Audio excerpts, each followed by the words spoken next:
నమస్కారం. మనం August month రాశి ఫలాల గురించి మాట్లాడుకుంటున్నాం. ఇందులో ఒక్కొక్క రాశికి అంటే 12 రాసుల వారికి ఈ ఆగస్టు మంత్ లో ఎలా ఉంది ఏంటి అని తెలుసుకోబోయే ముందుగా ఈ ఆగస్టు మంత్ యొక్క విశిష్టత, అందులో ఉన్న పండగలు, పర్వదనాలు, విశేషాలు ఏంటో తెలుసుకుందాము. ఇందులో చూసుకుంటే ఈ ఆగస్టు మంత్ సంకటహర చతుర్థి నుంచి స్టార్ట్ అయ్యి మరలా సంకష్టహర చతుర్థితో ఈ మంత్ అంతా అయిపోతుందని మనం చెప్పుకోవాలి. ఇందులో ఇంకా మనకి ముఖ్యమైన పండుగలు ఏమున్నాయంటే, ఫస్ట్ వచ్చేటప్పటికి మనకి సికింద్రాబాద్ బోనాలు, హైదరాబాద్ బోనాలు, వీటితో పాటుగా గుర మౌఢ్యమి త్యాగం అంటారు. అంటే ఇప్పటిదాకా మనకు గురు మౌఢ్యమి నడిచిందండి. ఈ ఎప్పుడైతే 12వ తారీఖు తర్వాత మౌఢ్యమి వెళ్ళిపోతుంది, అక్కడి నుంచి శుభకార్యాలు చేసుకోవచ్చు అని మనకు చెప్తూ ఉంటారు. వీటితో పాటుగా మనకి నాగ పంచమి అని చాలా మంది ఎక్కువగా చేస్తూ ఉంటారు. ఎవరైతే కాలసర్ప దోషాలు, నాగ అన్న పేరు పెట్టుకున్న, మానస అన్న పేర్లు పెట్టుకున్న వాళ్ళంతా కూడాను ఈ యొక్క పిల్లలు కావాలనుకునే వాళ్ళు ముఖ్యంగా చాలా ఇంపార్టెంట్. నాగ పంచమి అందరూ సెలబ్రేట్ చేసుకోవాలి. ఆ తర్వాత మనకు వచ్చేది వరమహాలక్ష్మి వ్రతం మనం చేసుకుంటాం. అందరం చాలా కళ్ళ పండుగ శోభాయమానంగా. అది 21వ తారీఖు ఉంటుంది. తర్వాత మనకి జంధ్యాల పౌర్ణమి, దీనిని రాఖీ పౌర్ణమి లేదంటే గాయత్రి యొక్క మనకి గాయత్రి మాత పుట్టినరోజు అని మనం సెలబ్రేట్ చేసుకుంటూ ఉంటాం అనమాట. ఈ ప్రకారంగా అనేక రకమైన శుభకార్యాలు, తర్వాత శ్రావణ మాసం కూడా మనకు స్టార్ట్ అవుతుంది. ఇవన్నీ ఉన్నాయి కాబట్టి ఎన్నో పండగలు, విశేషాలు, పర్వదినాలు కలిగిన ఈ యొక్క ఆగస్టు మంత్ లో అందరికి అష్టైశ్వర్యాలు కలగాలని, భోగభాగ్యాలు కలగాలని, చక్కగా ఉండాలని చెప్పేసి కోరుకుంటూ ఒక్కొక్క రాశి వాళ్ళకి ఎలా ఉంది మనం చూద్దాం. ఇందులో మనకి జ్యోతిష శాస్త్రం ప్రకారం కనుక గమనించుకుంటే ఈ ఆగస్టు మంత్ లో ఇందాక చెప్పుకున్న విశేషాలతో పాటుగా 4 గ్రహాలు కూడా మారుతూ ఉన్నాయండి. ఈ గ్రహాలు మారే గ్రహాలు చూసుకుంటే ఫస్ట్ శుక్రుడు ఆగస్టు 1నే మారుతూ ఉన్నారు. సెకండ్ కుజుడు మారుతూ ఉన్నాడు. బుధుడు 5వ తారీఖు మారుతూ ఉన్నారు. సూర్యుడు వచ్చేటప్పటికి 17వ తారీఖు మారుతూ ఉన్నారు అనమాట. ఇలా 4 గ్రహాలు ఈ ఆగస్టు మాసంలో మారటంతో 12 రాశుల వారికి ఎలా ఉంది ఏంటి అనేది మనం చూద్దాం. ఆగస్టు మంత్ రాశి ఫలాలు చూసుకుంటే వీరికి చాలా మిక్స్డ్ గా ఉందని గమనించాలి. కొన్ని గ్రహాలు అనుకూలంగా ఉన్నాయి, కొన్ని గ్రహాలు ఎగనెస్ట్ గా ప్రతికూలంగా ఉన్నాయి. మీరు కొంచెం ఒకసారి వీడియో అంతా చూసి తదనుగుణంగా మీ మంత్ అంతా ప్లాన్ చేసుకుంటే చక్కగా ఉంటుంది. డీటెయిల్స్ చూసుకుంటే పూర్వభాద్ర నక్షత్రం వాళ్ళకి 4వ పాదం, ఉత్తరాభాద్ర 1, 2, 3, 4 పాదాలు, రేవతి 1, 2, 3, 4 పాదాలంతా ఈ రాశిలో ఉంటారని గమనించాలి. పేరు బలం పెట్టి చూసుకుంటే ది, దు, షం, ఝ, దా, దే, దో, చా, చి అన్న లెటర్స్ అంతా కూడా ఈ మీనరాశిలో ఉంటారని గమనించాలి.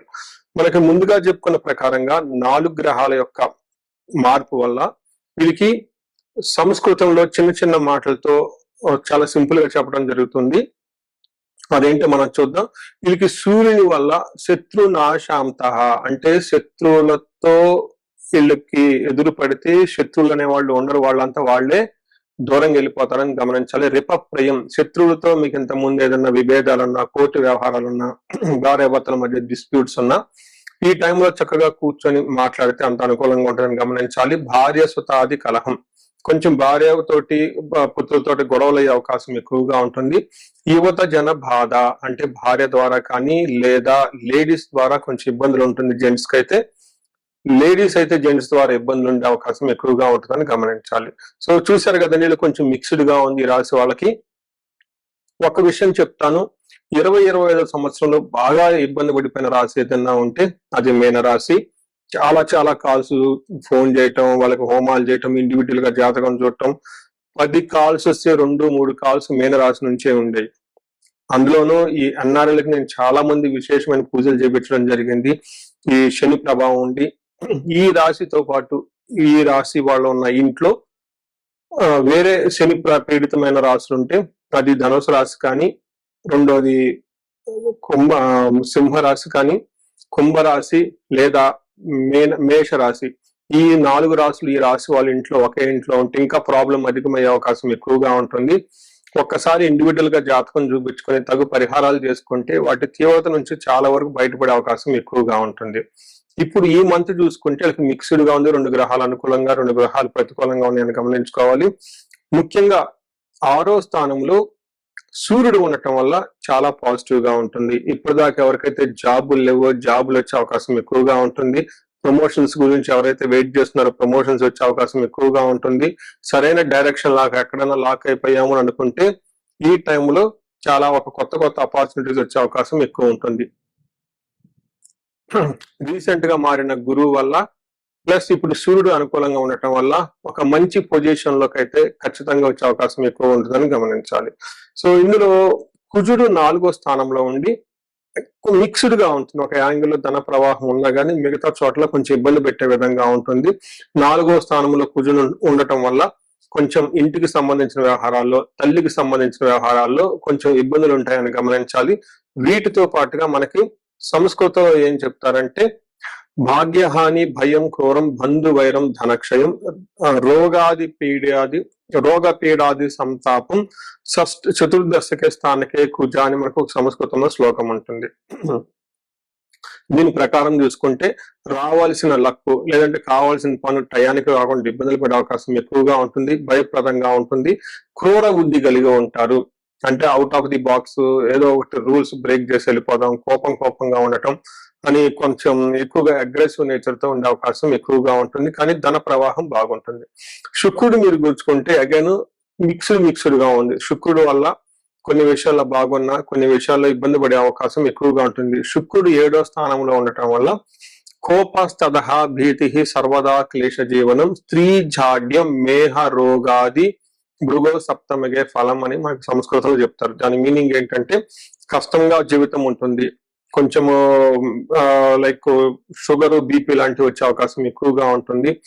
స్త్రీల వల్ల గొడవలు లేదంటే స్త్రీల ద్వారా మనస్సు విభేదాలు వచ్చే అవకాశం ఎక్కువగా ఉంటుంది.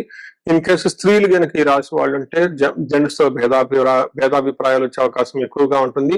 వాళ్ళ ద్వారా అనుకోని విధంగా ఏదో ఒక విధంగా ట్రబుల్ ఉండే అవకాశం కూడా ఉంటుంది. శుక్రుడు వీళ్ళకి ఈ ఇబ్బందులు పెడుతూనే శుక్రుడు కొంచెం మంచి కూడా చేస్తూ ఉంటారు. శుక్రుడు వచ్చేటప్పటికి ఎవరైతే ప్రేమ వ్యవహారంలో ఉన్నారో, లవ్ రొమాంటిక్ రిలేషన్షిప్స్ లో ఉన్నారో వాళ్ళకి అనుకూలంగా ఉంటుంది. అలానే ప్లేజర్ ట్రిప్స్, వెకేషన్స్ కి, షార్ట్ ట్రావెల్స్ అటు ఇటు వెళ్ళడానికి బాగా కలిసి వస్తుంది. ఓవరాల్ గా చూసుకుంటే ఒక సైడ్ లో చాలా బాగుంది. ఎవరైతే ప్రేమికులు ఉంటారో వాళ్ళకి పెళ్లికి సంబంధించిన ప్రపోజల్స్ ఏమైనా ఉంటే అవి చక్కగా ముందుకెళ్లే అవకాశం ఎక్కువగా ఉంటుందని గమనించాలి. సో చూశారు కదా, ఇది మిక్స్డ్ గా ఉంది. కొన్ని గ్రహాలు సపోర్ట్ వస్తున్నాయి, కొన్ని కొంచెం ఇబ్బందులు పెడుతున్నాయి అని తెలుసుకోవాలి. అయితే నక్షత్రం ప్రకారం మనకు అంగగోచారం అని ఒక సిస్టమ్ ఉంటుంది, మహర్షులు పెట్టారు. ఇది నక్షత్రం ప్రకారం కూడా ఎలా ఉందో మనం చూసుకోవచ్చు. అందులో భాగంగా పూర్వభాద్ర నక్షత్రం చూసుకుంటే ధనలాభం బాగుంటుంది, జయప్రదంగా ఉంటుంది ఈ మంత్ అంతా. కానీ కొన్ని విషయాలు జాగ్రత్తగా ఉండాలి. ఒకటి రోగము, హెల్త్ కాంప్లికేషన్స్ ఉంటుంది. నెక్స్ట్ బంధనము, బంధించబడినట్లు ఉంటుంది. ఇక్కడ బంధనము, బంధించబడినట్లు ఉండటం అంటే మీరు వేరే విధంగా అనుకోకూడదు. సంస్కృతంలో ఏంటంటే మీకు డైరెక్షన్ అనేది దొరకదు. ఇండియాలో ఉంటే బాగుంటుందా, యుఎస్ లో ఉంటే బాగుంటుందా, జాబ్ వదిలేస్తే బాగుంటుందా, బిజినెస్ చేస్తే బాగుంటుందా, లేదంటే పెళ్లికి సరైన టైమా, ఏదో ఒక కన్ఫ్యూజన్ లో ఉండి మీరు ఆగిపోయే అవకాశం ఎక్కువగా ఉంటుంది. ఈ పూర్వభాద్ర నక్షత్రం వాళ్ళకి రాజ్య లాభం, ప్రమోషన్స్ వచ్చే అవకాశం కూడా ఎక్కువగా ఉంది. అలానే ఉత్తరభాద్ర నక్షత్రం వాళ్ళకి ధన ప్రాప్తి బాగుంటుంది, జయప్రదంగా ఉంటుంది. కానీ గొడవలు, రోగము, బంధనము, బంధించబడినట్లు ఉండే పరిస్థితి ఉంటుంది. రేవతి నక్షత్రం వాళ్ళకి కూడాను ధన ప్రాప్తి బాగుంటుంది. వీళ్ళకి కూడా హెల్త్ ప్లస్ గొడవలే అవకాశం ఎక్కువగా ఉంటుంది, బంధించబడినటువంటి పరిస్థితి కూడా ఉంటుంది. సో చూసారు కదండి, కొన్ని చోట్ల అనుకూలంగా, కొన్ని చోట్ల చాలా ఛాలెంజింగ్ గా ఉంది. బట్ ఓవరాల్ గా చూసుకుంటే మీనరాశి వాళ్ళు ఏలినాటి ప్రభావంతో ఉన్నారు కాబట్టి రెగ్యులర్ వర్క్ ని చాలా డిసిప్లిన్డ్ గా చేసుకుంటూ షార్ట్ కట్స్ అన్ని అవాయిడ్ చేసి చాలా చక్కగా ప్లానెడ్ గా ఉంటే బాగుంటుంది. రెగ్యులర్ గా ఎక్సర్సైజ్ చేయటం, యోగా చేయటం, మెడిటేషన్ చేయటం, సేవ చేయటం ఎక్కువగా చేసుకుంటే బాగుంటుంది. కొత్తగా ఇన్వెస్ట్మెంట్లు చేయటం కానీ, లేదంటే కొత్తగా వచ్చిన వాళ్ళని నమ్మటం కానీ, లేదంటే వాళ్ళని నమ్మి బిజినెస్ స్టార్ట్ చేయటం కానీ చేయొద్దు. నేను ప్రతిసారి చెప్తుంటాను, మీనరాశి వాళ్ళకి ఏలినాటి శని ప్రభావంతో ఉన్న వాళ్ళందరికీ రీసెంట్ గా ఒక క్లయింట్, నా ఓల్డ్ క్లయింట్ అంట, ఒక మెసేజ్ చేశారు, మీ ప్రిడిక్షన్ అంతా రాంగ్ అండి, అదండి ఇదండి. నేను బిజినెస్ స్టార్ట్ చేసిన, బిజినెస్ లో లాస్ వచ్చేసిందండి, మిమ్మల్ని నమ్మానండి చెప్పుకుంటా వచ్చారు. ఏంటి ఇలా ఉందని చెప్పేసి నేను కాల్ చేసి విషయం అడిగితే వాళ్ళ జాతకంలో బిజినెస్ సపోర్ట్ ఉంది, కానీ జాబ్ కూడా సపోర్ట్ ఉందని నా చార్ట్ లో, నా క్లయింట్ కాబట్టి చూశాను. ఎక్కడ ప్రాబ్లం వచ్చిందంటే ఏలినాటి శని కుంభరాశులు కాబట్టి హైపో వచ్చింది అనే ఉద్దేశంతో ఇమీడియట్ గా బిజినెస్ స్టార్ట్ చేశారు వేరే వాళ్ళని నమ్మి. అందుకని చెప్పేసి ఈ ఏలినాటి శని ప్రభావంతో ఉండటం తోటి కొత్తగా ఏ బిజినెస్ చేయొద్దు. ప్రతి వీడియోలో చెప్తూ ఉంటాను, కొత్తగా ఉన్న వాళ్ళని ఎవరిని నమ్మవద్దు, ఎక్కువగా పని చేయాలి, టెన్షన్ ఎక్కువగా పడకూడదు, పెద్దవాళ్ళకి సేవ చేయండి, సర్వీస్ చేయండి. ఏలినాటి శని టైంలో ఏదైతే మీరు ఎక్కువగా చేస్తూ ఉంటారో వాలంటరీగా లేటర్ స్టేజ్ లో, తద్వారా మీకు విపరీతంగా ధనం వచ్చే అవకాశం ఎక్కువగా ఉంటుంది. ఏదైతే చేస్తారో అది 10 అంతలు మీకు ఎదిగి మంచి రిజల్ట్ వస్తుందని మనకి పెద్దవాళ్ళు ఊళ్ళలో కూడా చెప్తూ ఉంటారు. అందుకని ఈ టైంలో గురు సేవ చేయండి, యోగా చేయండి, మెడిటేషన్ చేయండి, హెల్ప్ చేయండి. రిస్కీగా ఉన్న వాళ్ళని, చీట్ చేసే వాళ్ళని, కల్లిబుల్లి మాటలు చెప్పే వాళ్ళని దూరంగా పెట్టండి, హంబుల్ గా ఉండండి. ఇంతవరకు ఉండే సరిపోతుంది. ఈ రాశి వాళ్ళు పరిహారాలు చక్కగా శనికి సంపూర్ణమైన శాంతి పూజలు చేసుకోవటం, తిరునల్లార్ అనే ప్లేస్ ఉంటుంది తమిళనాడులో, చక్కగా దర్శనం చేసుకోవటం, వీటితో పాటు హనుమాన్ చాలీసా, శనికి తలాభిషేకం రెగ్యులర్ గా చేయించుకోవడం చాలా చాలా ముఖ్యం. ఇండివిజువల్ గా జాతకం చూపించుకుంటే ఇంకా మీ యొక్క అందులో ఏమైనా శాపాలు ఉన్నాయా, లేదంటే యోగాలు ఏమైనా ఉన్నాయా, గ్రహ శాంతులు దోషాలు ఏమైనా ఉన్నాయా చూసి చక్కగా పరిహారాలు చేసుకుంటే ఈ రాశి వారికి ఏలినాటి శని ప్రభావం ఉన్నా గానీ ఆ యొక్క ప్రభావం నుంచి చాలా వరకు తీవ్రత తగ్గి లైఫ్ ముందుకెళ్లే అవకాశం ఎంతైనా ఉంటుంది. ఈ రాశి వారికి అష్టైశ్వర్యాలు కలగాలని, భోగభాగ్యాలు కలగాలని, అందరూ బాగుండాలని చెప్పేసి కోరుకుంటున్నాను. సో చూశారు కదండి, ఈ రాశి వాళ్ళు ఇప్పటి వరకు ఎలా ఉందో గమనించారు. అయితే ఇప్పటిదాకా నేను చెప్పుకున్న దాన్ని గోచార ఫలితాలు అంటారు. ఇది మీకు ఒక 30 to 35, 40% మాత్రమే అప్లై అవుతుంది. ఇండివిజువల్ గా మీ యొక్క జాతకాన్ని చూపించుకుంటే దాంట్లో మిగతా 50-60% మనకి ఎలా ఉంటుందో తెలుస్తుంది. టోటల్ గా మీ యొక్క ఇండివిజువల్ జాతకాన్ని చూడటం ప్లస్ ఇది రెండు కలుపుకుంటే కరెక్ట్ గా యాక్యురేట్ గా ప్రిడిక్షన్ వస్తుంది. సో ఎవరికైనా గనక మీకు ఏదైనా గనక ఇప్పుడు దాకా చెప్పుకున్న దానికి మనకి డిఫరెంట్ గా ఉంది, ప్రాబ్లం గా ఉంది, ఇబ్బందులు పడుతామని అనుకుంటే ఒకసారి ఇండివిజువల్ గా జాతకం చూపించుకోండి.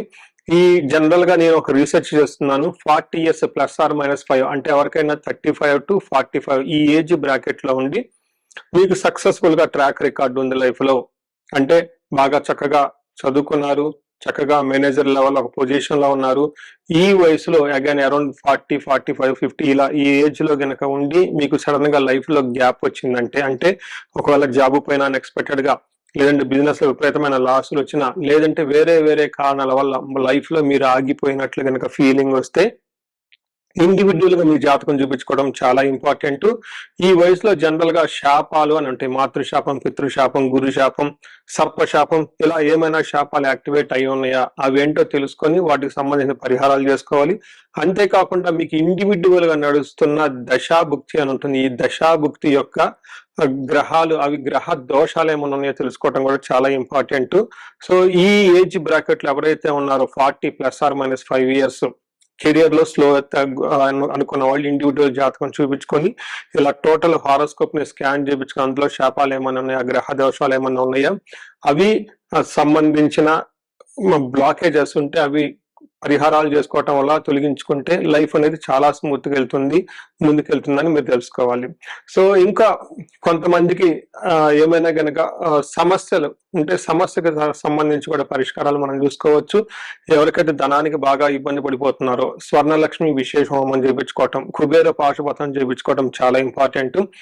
ఎవరికైతే భార్యాభర్తల మధ్య అన్యోన్యత తక్కువగా ఉండి ఇబ్బంది పడుతున్నారో అన్యోన్య దాంపత్య పాశుపత అభిషేకం, ఫ్యామిలీలో సరైన అట్మాస్ఫియర్ లేదు, అంతా గొడవలుగా ఉంది, శత్రు బాధలు ఉన్నారంటే చండీ హోమం, చండీ పారాయణం చేయించుకోవటం, ఎవరికైతే హెల్త్ సరిగ్గా ఉండదు అనుకున్నారో ఆయుష్ సూక్తం, ఆయుష్ హోమం, మృత్యుంజయ హోమం చేయించుకోవటం, ఇలా ఎలాంటి మీకు ఇండివిజువల్ గా ఏదైనా గనక సమస్యలున్నా, రకరకాల సమస్యలు ఉంటే ఆ యొక్క సమస్య నుంచి బయటపడడానికి ఒకసారి జాతకం చక్రం చూపించుకొని దానికి కారణం ఏంటో తెలుసుకొని తగు పరిహారాలు చేసుకుంటే ఈ సమస్య నుంచి చక్కగా బయటపడే అవకాశం ఎంతో ఉంటుంది. సో ఈ రాశి వారికి అష్టైశ్వర్యాలు కలగాలని, భోగభాగ్యాలు కలగాలని, అందరూ చక్కగా ఉండాలని చెప్పేసి కోరుకుంటున్నాను. నమస్కారం.